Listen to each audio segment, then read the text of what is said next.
नमस्कार, स्वागत है आप सभी लोगों का समृद्धि आईएएस के यूट्यूब चैनल पर। और आज हम उपस्थित हुए हैं अपने पॉलिटी के क्लास को लेकर के। आप सभी जान रहे हैं कि हमारा हिस्ट्री जो है वो लगभग लगभग ख़त्म हो चुका है। और अब हमारा जो वीडियो आएगा, कुछ वीडियो को छोड़ करके वो पॉलिटी पे आएगा। तो चलिए आज का जो हमारा टॉपिक है वो है उद्देशिका, मूल कर्तव्य, मौलिक अधिकार और डीपीएसपी के जो महत्वपूर्ण प्रश्न हैं और जो संभावित प्रश्न हैं हम उनकी चर्चा करने वाले हैं। आइए अपना पहला प्रश्न देखते हैं। देखिए, पहले प्रश्न देखने से पहले एक छोटी सी सूचना सूचना ये है कि आप सभी जानते हैं कि परीक्षाएं अब इधर सब बहुत पास आ गई हैं। और इस समय टेस्ट सीरीज की भूमिका बहुत ही महत्वपूर्ण निर्णायक होने वाली है। इसी कड़ी में हमारे द्वारा आरओ का भी टेस्ट सीरीज चलाया जा रहा है। और अभी हम लोगों ने, हमारी टीम ने हाल ही में पीसीएस को लेकर के अपना एक टेस्ट सीरीज बैच शुरू किया है जिसमें एडमिशन प्रारंभ है। तो यदि आप इसमें जुड़ना चाहते हो तो नीचे दिए गए नंबर पर 7303307507 पे आप संपर्क कर लें। और यहाँ से आपको सारी डिटेल्स मिल जाएगी कि मतलब इसमें जो पैटर्न होगा वो कैसे होगा, कैसे ऑर्गेनाइज करवाया जाएगा, क्यूज में हम क्या देंगे, पीडीएफ में क्या देंगे। तो आपको यहाँ सारी जानकारी मिल जाएगी। और चूंकि अभी स्टार्टिंग है, एडमिशन अभी हो ही रहा है, तो हमारे जो आरंभिक कुछ बच्चे हैं उनको विशेष ऑफर भी दिया जा रहा है संस्थान की तरफ से। तो आप सभी इसका लाभ उठाएं और जल्दी से अपनी जो है सीट वो है सुनिश्चित करें। तो ठीक है, सूचना समाप्त हुई और आइए पहले प्रश्न को देखते हैं। देखिए, हमारा पहला प्रश्न है कि राज्य के नीति निर्देशक तत्वों के किस अनुच्छेद में यह प्रावधान किया गया है कि उद्योगों के प्रबंधन में श्रमिकों की भागीदारी होगी। अनुच्छेद 40, अनुच्छेद 41, अनुच्छेद 43, अनुच्छेद 43A। आप सभी कमेंट करके बताइए कि इसका उत्तर क्या होगा। और कमेंट सभी को करते रहना है, सभी कमेंट करते रहिए।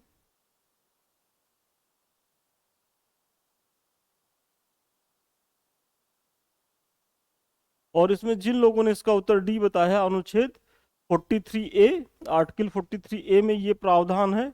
और थोड़ी सी आप लोग व्याख्या देखें। देखिए, 42वें संविधान संशोधन 1976 द्वारा संविधान के भाग 4 में राज्य के नीति निर्देशक तत्वों के तहत अनुच्छेद 43A में यह सुनिश्चित किया गया कि उद्योगों के प्रबंधन में श्रमिकों की भागीदारी होगी। बहुत ही महत्वपूर्ण है कि किस संविधान संशोधन द्वारा यह सुनिश्चित किया गया था। तो 42वें संविधान संशोधन 1976 के द्वारा। तो कभी कभी परीक्षा में यह भी पूछ लिया जाता है कि जो ये 1976 का संशोधन था वो किस कौन सा संविधान संशोधन था, 42वां। और कभी ये भी पूछ लेता है कि जो 42वां संविधान संशोधन हुआ था वो किस वर्ष हुआ था। तो आपको यहाँ कंफ्यूज नहीं होना है। और आप सभी जानते हैं कि जो नीति निर्देशक तत्व हैं वो भाग 4 के तहत आते ही हैं। और इसी के तहत अनुच्छेद 43 में ये चीजें की गई हैं। और ये जी अनुच्छेद 40 की बात आए, देखिए बहुत ही महत्वपूर्ण है क्योंकि यहाँ से भी खूब पूछता है। तो पंचायती राज व्यवस्था से संबंधित है। जो हमारी पंचायतें हैं वो किससे संबंधित है, तो अनुच्छेद 40 से संबंधित है। और अनुच्छेद 41 कह रहा है कि कुछ दशाओं में काम, शिक्षा और लोक सहायता पाने का अधिकार होगा। मतलब अनुच्छेद 41 ये कह रहा है कि कुछ दशाओं में काम, शिक्षा और लोक सहायता पाने का जो है वो अधिकार होगा। चलिए अगले प्रश्न को आप लोग देखिए। निम्नलिखित में से कौन भारतीय संविधान के मौलिक कर्तव्य में शामिल नहीं है। देखिए, यहाँ बहुत ध्यान से इसको पढ़ना है कि शामिल है कि नहीं है, ये बताना है। तो आपको इसमें ये बताना है कि शामिल नहीं है। सामाजिक अन्याय से कमजोर वर्गों की रक्षा करना, देश की रक्षा करना एवं राष्ट्र की सेवा करना, सार्वजनिक संपत्ति को सुरक्षित रखना एवं हिंसा से दूर रहना, मिश्रित संस्कृति की समृद्धि विरासत की रक्षा करना। आप लोग सभी कमेंट करके बताइए इसका उत्तर क्या होगा। 2 नंबर का आप सभी लोग कमेंट करके बताएं। 2 नंबर। और इसमें जिन लोगों ने इसका उत्तर जो है वो ए दिया है वो एकदम सही दिए हैं कि भारतीय संविधान के मौलिक कर्तव्य में सामाजिक अन्याय से कमजोर वर्गों की रक्षा करना ये शामिल नहीं है। और थोड़ी सी आप इसकी व्याख्या देखें कि सामाजिक अन्याय से कमजोर वर्गों की रक्षा करने का प्रावधान मूल कर्तव्य में शामिल नहीं है, जबकि प्रश्नगत तीनों विकल्प सही हैं और यह मूल कर्तव्य का हिस्सा है। मतलब ये जो तो आपका तीनों विकल्प है कि देश की रक्षा करना एवं राष्ट्र की सेवा करना एकदम आपका मौलिक कर्तव्य है। सार्वजनिक संपत्ति को सुरक्षित रखना एवं हिंसा से दूर रहना ये भी आपका मौलिक कर्तव्य है। और मिश्रित संस्कृति की समृद्ध विरासत की रक्षा करना ये भी मौलिक कर्तव्य में शामिल है। चलिए अगला प्रश्न आप लोग देखिए। एक नागरिक के मूल कर्तव्यों में निम्न में से कौन सा कर्तव्य सम्मिलित नहीं है?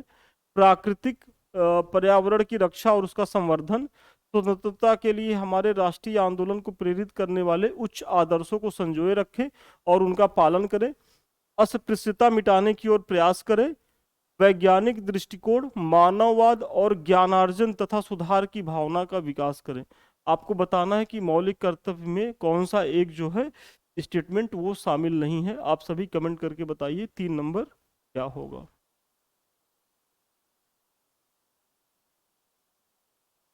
10 सेकेंड है आप सभी लोगों के पास।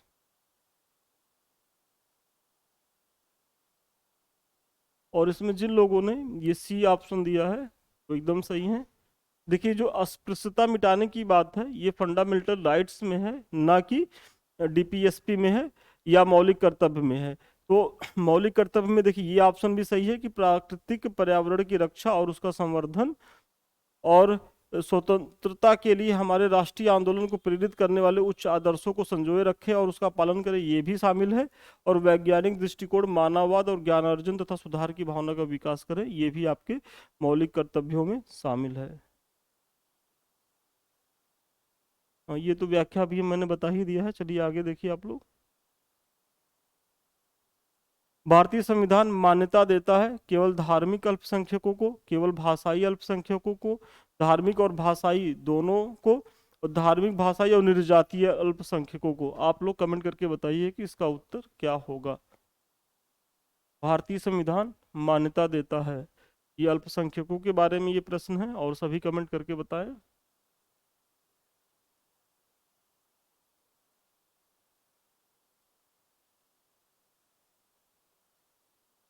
और इसमें जिन लोगों ने इसका उत्तर सी दिया है वो एकदम सही है।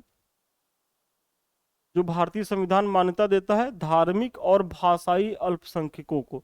और थोड़ी सी आप लोग इसकी व्याख्या देखें। देखिए भारतीय संविधान के अनुच्छेद 30(1) में कहा गया है कि धर्म या भाषा पर आधारित सभी अल्पसंख्यक वर्गों को अपनी रुचि की शिक्षा संस्थानों की स्थापना और प्रशासन का अधिकार होगा। बहुत ही महत्वपूर्ण ये अनुच्छेद है और कई बार आपकी परीक्षा में पूछा गया है। तो अनुच्छेद 30(1) में ये बातें कही गई हैं। और अनुच्छेद 30(2) के अनुसार शिक्षा संस्थाओं को सहायता देने में राज्य किसी शिक्षा संस्था के विरुद्ध इस आधार पर विभेद नहीं करेगा कि वह धर्म या भाषा पर आधारित किसी अल्पसंख्यक वर्ग के प्रबंधन में है। बहुत ही महत्वपूर्ण लाइन है और बहुत संभावना है कि आपका यहाँ से भी आयोग कभी प्रश्न बना दे। अगर उसके मन में आए कि थोड़ा सा जो है प्रश्न को टिपिकल किया जाए तो अनुच्छेद 30(1) 30(2) को दे करके आपको कंफ्यूज करा देगा। तो आपको कंफ्यूज नहीं होना है। और स्पष्टतः अनुच्छेद 30 में अल्पसंख्यक वर्ग को परिभाषित नहीं किया गया है। कई बार आपसे पूछा गया है एग्जाम में कि क्या अल्पसंख्यक वर्ग को संविधान में परिभाषित किया गया है। तो अल्पसंख्यक वर्ग की कोई परिभाषा नहीं, मतलब एक तरीके से वो परिभाषित नहीं है। तथा इसमें भाषाई और धार्मिक अल्पसंख्यक वर्गों को मान्यता प्रदान की गई है, जो आपके प्रश्न में अभी पूछा गया था। तो ये बहुत ही महत्वपूर्ण है और मैं पहले दिन से कह रहा हूँ कि जो व्याख्या है उस पर आप लोग विशेष काम करिएगा। इसका स्क्रीनशॉट लेके रख लीजिएगा। जब आप पढ़ने बैठे तो इसको नोट करते रहिएगा, क्योंकि जो आपका अगला प्रश्न आएगा वो यहीं से आने वाला है। चलिए अगला देखिए आप लोग। मौलिक अधिकारों का संरक्षक है, बहुत ही आसान सा क्वेश्चन है और हम तो ये उम्मीद करते हैं कि ये सबका सही होना चाहिए। बताइए इसका क्या होगा। न्यायपालिका, कार्यकारिणी, संसद। ये कार्यकारिणी नहीं, कार्यपालिका होगा। संसद, उपयुक्त में से कोई नहीं। आप लोग कमेंट करके बताइए कि इसका उत्तर क्या है। मौलिक अधिकारों का संरक्षक। और यदि आप सही कर ले रहे हैं तो आप बताइए कि जो मौलिक अधिकारों का जो है संरक्षण की बात है वो किस किस अनुच्छेद में है। जल्दी से ये भी कमेंट करके आप लोग बताएं हमारे व्याख्या को बताने से पहले। और इसमें जिन लोगों ने इसका उत्तर दिया है ए, वो एकदम सही है। और थोड़ी सी आप लोग इसकी व्याख्या देखें। देखिए, भारतीय संविधान में मौलिक अधिकारों के उल्लंघन के विरुद्ध अनुच्छेद 32 के तहत संवैधानिक उपचारों का अधिकार प्रदान किया गया है। बहुत ही महत्वपूर्ण है कि संवैधानिक उपचारों का जो अधिकार है वो किस आर्टिकल में है, तो अनुच्छेद 32 के तहत है। ये अपने आप में एक क्वेश्चन है। फिर इसके तहत कोई व्यक्ति मौलिक अधिकारों के हनन की स्थिति में न्यायपालिका की शरण में जा सकता है। ये जो आर्टिकल 32 है, इसके तहत यदि आपके फंडामेंटल राइट्स है, यदि उनका हनन हो रहा है, तो आप सीधे सुप्रीम कोर्ट जा सकते हैं और आपका ये डायरेक्ट अपील होगी। मतलब ये नहीं है कि आप प्रक्रिया से आइए, आपकी डायरेक्ट अपील करने की अधिकारता है। कि फंडामेंटल राइट्स जो है वो मानव के जीवन के बहुत ही अहम जो है वो अधिकार होते हैं। अनुच्छेद 32 के तहत सर्वोच्च न्यायालय तथा अनुच्छेद 226 के तहत उच्च न्यायालय मौलिक अधिकारों के उल्लंघन की स्थिति में उपचार प्रदान करता है।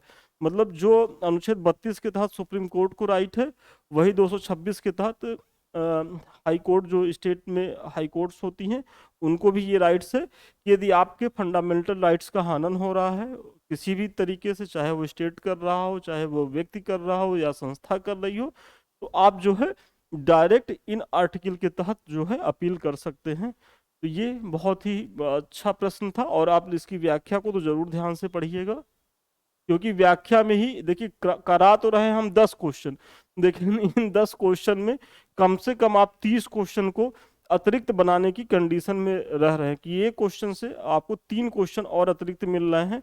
और वो कैसे मिल रहे हैं? इन्हीं व्याख्याओं से मिल रहे हैं। चलिए अगले प्रश्न को देखिए आप लोग। किस अधिनियम ने भारतवासियों को अपने देश के प्रशासन में कुछ हिस्सा लेना संभव बनाया? चार्टर एक्ट 1833, चार्टर एक्ट 1853, 1858 का अधिनियम, 1861 का भारत परिषद अधिनियम। आपको बताना है कि कौन सा जो अधिनियम था उसमें उसके तहत जो है भारतवासियों को अपने देश के प्रशासन में मतलब एक तरीके से कुछ हिस्सेदारी मिली। सभी कमेंट करके बताइए। 6 नंबर, 6 नंबर, सभी कमेंट करके बताइए।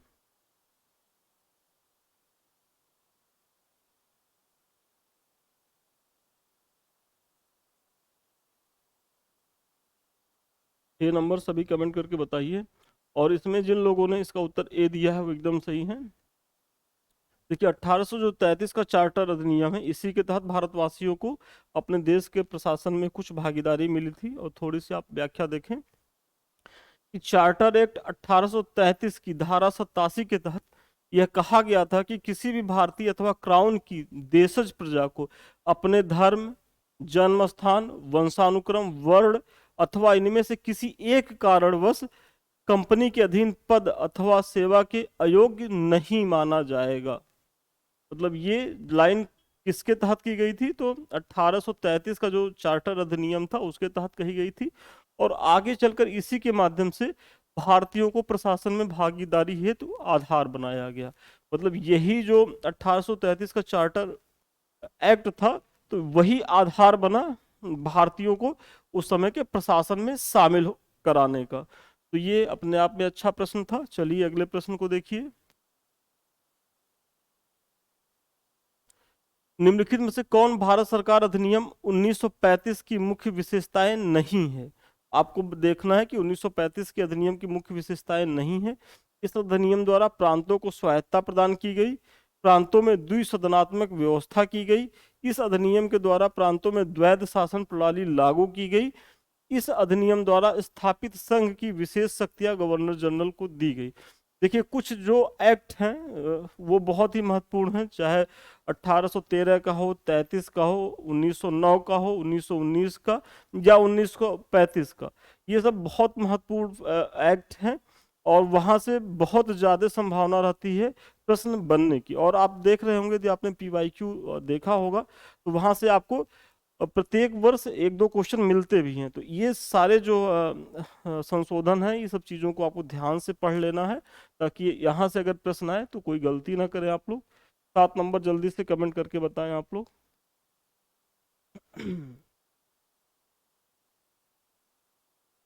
7 नंबर। देखिए कंफ्यूज नहीं होइएगा, थोड़ा सा ध्यान से पढ़िएगा इसमें, क्योंकि 1919 और 1935 में कुछ चीज़ें ऐसी हैं कि वो कंफ्यूज कराती हैं। और इसमें जिन लोगों ने इसका उत्तर सी दिया है वो एकदम सही है कि इस अधिनियम के द्वारा प्रांतों में द्वैध शासन प्रणाली लागू की गई, ये अपने आप में गलत है स्टेटमेंट। देखिए 1935 के भारत सरकार अधिनियम द्वारा सर्वप्रथम भारत में संघात्मक सरकार की स्थापना की गई। 1935 की सबसे पहली विशेषता क्या है? अगर आपसे पूछे कि भारत में संघात्मक सरकार की स्थापना किस अधिनियम के द्वारा की गई, तो 1935 के अधिनियम के द्वारा की गई। और इस अधिनियम द्वारा प्रांतों में द्वैध शासन को समाप्त कर केंद्र में द्वैध शासन की स्थापना की गई थी। मतलब 1935 का जो अधिनियम था उसके तहत प्रांतों में जो द्वैध शासन था उसको समाप्त कर दिया गया था और केंद्र में द्वैध शासन की व्यवस्था लाई गई थी। इस अधिनियम द्वारा एक संघीय न्यायालय की स्थापना भी की गई। मतलब 1935 का जो अधिनियम है इसी के तहत एक संघीय न्यायालय की भी स्थापना की गई, फेडरल कोर्ट की। तथा कुछ प्रांतों में द्विसदनात्मक व्यवस्था की गई। उच्च सदन विधान परिषद तथा निम्न सदन विधानसभा, ये प्रांतों की जो बात है। और आज आप लोग कमेंट करके बताइए कि भारत के कितने ऐसे प्रांत हैं जहां ये द्विसदनीय व्यवस्था की गई है। आप लोग सभी कमेंट करके जरूर इसको बताइएगा। विधान परिषद और विधानसभा का जो कॉन्सेप्ट है भारत के कितने प्रदेशों में है, और ये इसलिए करवा रहे हैं कि यहाँ से भी आयोग ने प्रश्न पूछा है, तो यदि आप यही कर लेंगे तो आपका एक प्रश्न यहाँ से भी तैयार हो जाएगा। चलिए अगला प्रश्न देखिए आप लोग। निम्नलिखित में से किस वाद में सर्वोच्च न्यायालय द्वारा प्रस्तावना को संविधान का मूल ढांचा माना गया? बेरूबारीवाद, गोलकनाथवाद, केशवानंद भारतीवाद, मिनर्वा मिल्सवाद। जल्दी से कमेंट करके बताइए इसका उत्तर क्या होगा। 8 नंबर सभी बताएं।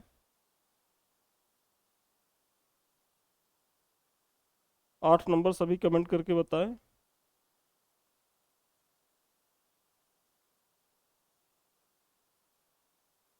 और इसमें जिन लोगों ने इसका उत्तर सी दिया है वो एकदम सही है। और थोड़ी सी आप लोग इसकी व्याख्या देखें। देखिए बेरूबारीवाद जो है 1960 में है, इसका समय याद रखिएगा। में प्रस्तावना को संविधान का अंग नहीं माना गया था। मतलब बेरूबारीवाद में जो है वो मैटर तो गया, तो सुप्रीम कोर्ट ने कहा कि जो ये प्रस्तावना है वो संविधान का पार्ट नहीं है। बेरूबारूवाद कब आया था? तो 1960 में आया था। परंतु गोलकनाथ बनाम पंजाब राज्य, ये केस भी याद रखिएगा कि इसका समय कब था। तो सबसे पहले बेरूबारी 1960, फिर गोलकनाथ 1967 के प्रकरण में प्रस्तावना को संविधान की मूल आत्मा कहा गया। आगे केशवानंद भारती बनाम केरल राज्य वाद में प्रस्तावना को सर्वोच्च न्यायालय ने संविधान का मूल ढांचा माना, और इसी वाद में मूल ढांचे का जो है वो सिद्धांत भी दिया गया था। तो आपसे यदि कभी भी पूछा जाए कि मूल ढांचे का सिद्धांत जो है वो किसमें दिया था, तो उसका उत्तर तो होगा केशवानंद भारती। तो लेकिन ये जो गोलकनाथ बनाम पंजाब है इसका समय याद रखिए। बेरूबारी में क्या हुआ था इसको भी आपको याद रखना है। और इसी के तहत आगे एक और आता है मिनर्वा मिल्सवाद, जो 80 में आता है। तो उसके बारे में भी आप लोग एक 2-4 लाइन का नोट्स कर लीजिए, क्योंकि ये चारों जो केस हैं एक दूसरे से जुड़े हुए हैं और यहाँ से प्रायः प्रश्न आते रहते हैं। चलिए आगे देखिए आप लोग। निम्नलिखित कथनों पर विचार करें। भारत एक संपूर्ण प्रमुख संपन्न, संपूर्ण प्रमुख नहीं होगा, ये प्रभुत्व होगा। आप लोग सुधार करें, प्रभुत्व संपन्न समाजवादी धर्म निरपेक्ष लोकतांत्रिक गणराज्य है। प्रभुत्व संपन्न समाजवादी धर्मनिरपेक्ष लोकतांत्रिक गणराज्य है। इसे 42वें संविधान संशोधन 1976 द्वारा संपूर्ण प्रभुत्व संपन्न लोकतंत्रात्मक गणराज्य के स्थान पर प्रतिस्थापित किया गया। निम्नलिखित कथनों में से कौन सा कथन सही, इसका चयन करें। केवल एक सही है, केवल दो सही है, एक दो दोनों सही है, इनमें से कोई नहीं सही है। आप लोग बताइए कि इसका उत्तर क्या होगा। 9 नंबर बताएं आप लोग। 9 नंबर सभी कमेंट करके बताएं कि इसका उत्तर क्या होगा। और इसमें जिन लोगों ने इसका उत्तर सी दिया है वो एकदम सही है कि इसका जो दोनों ऑप्शन है वो एकदम सही है। और इसकी थोड़ी सी आप लोग व्याख्या देखें।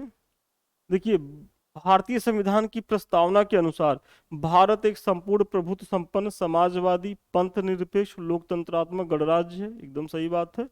और 42वें संविधान संशोधन द्वारा भारतीय संविधान की प्रस्तावना में समाजवादी पंथ निरपेक्ष और अखंडता शब्द जो है वो जोड़े गए थे। ये भी बहुत महत्वपूर्ण है कि कई बार पूछा गया है कि जो 42वां संविधान संशोधन हुआ था उसमें कौन कौन से मतलब जो प्रस्तावना में शब्द जोड़े गए थे। तो आप याद कर लीजिए, समाजवादी वहीं से जोड़ा गया था, पंथ निरपेक्ष जोड़ा गया था, और अखंडता की बात जो है वो वहीं की गई थी 42वें संविधान संशोधन में। चलिए, आज का हमारा अंतिम प्रश्न है, संविधान सभा के प्रथम मनोनीत उपसभापति कौन थे? देखिए, बहुत ध्यान से पढ़िएगा, केयरफुल होकर के। यहाँ उपसभापति की बात कर रहा है TT Krishnamachari, VT Krishnamachari, HC Mukherjee, Frank Anthony. आपको यहाँ ये बताना है कि सभा जो थे मनोनीत, तो उपसभापति की बात कर रहा, मनोनीत भी कह रहा और उपसभापति, तो दोनों चीजों को आपको ध्यान रखना कि प्रथम मनोनीत उपसभापति। और सभी लोग कमेंट करके बताएं कि इसका उत्तर क्या होगा।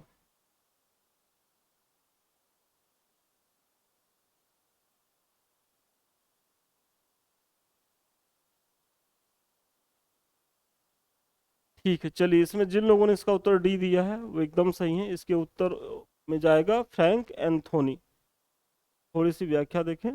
देखिए, संविधान सभा के प्रथम अस्थायी उपसभापति या उपाध्यक्ष फ्रैंक एंथोनी थे, जिन्हें 9 दिसंबर 1946 को अस्थायी उपसभापति अस्थायी सभापति या अध्यक्ष सच्चिदानंद सिन्हा द्वारा मनोनीत किया गया था।